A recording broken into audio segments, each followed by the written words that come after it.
মাননীয় জেলা প্রশাসক সাহেব যে কর্মসূচিটি গ্রহণ করেছেন এটি ছিল অত্যন্ত উৎসাহব্যঞ্জক এবং এই কর্মসূচিকে অনুসরণ করে শুধু জেলা প্রশাসনের মাধ্যমে নয়, উপজেলা প্রশাসনের মাধ্যমে নয়, অনেকে ব্যক্তিগত উদ্যোগেও এই কর্মসূচিকে অনুসরণ করে অনেকে ব্যক্তিগতভাবেও কাজ করছে। যেমন আমরা একটি রাজনৈতিক দল হিসেবে আমরাও এই কর্মসূচির সঙ্গে জেলা প্রশাসন যে কর্মসূচি উদ্বোধন করেছে এই কর্মসূচির সঙ্গে মিলিয়ে আমরাও কিন্তু আমাদের দল থেকে এই বৃক্ষরোপণ কর্মসূচি চালু করেছি এবং বিভিন্ন জায়গায় এখনো চলমান রয়েছে। এই বর্ষা মৌসুমে জেলা প্রশাসন যেমন 1 লক্ষ গাছের মাইল ফলক শেষ করেছে, সমাপ্ত করেছে, তারপরেও তাদের কর্মসূচি চলমান থাকবে। ডিসি সাহেব বললেন আমরাও রাজনৈতিক দল থেকে এই কর্মসূচি চলমান রাখবো।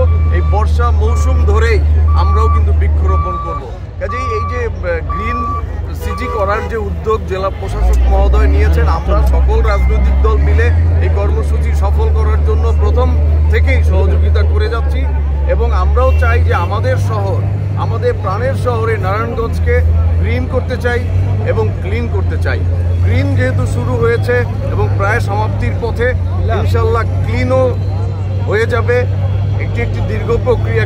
ক্লিন হলো প্রতিদিনের বিষয়, কাজে এটিকে শুরু করতে হবে এবং এটি আস্তে আস্তে এটা চলমান থাকবে। এটি ক্লিন কর্মসূচি কখনো শেষ হয় না, এটা চলমান একটি কর্মসূচি। সুতরাং আমি বিশ্বাস করি যে এটাও চলমান থাকবে।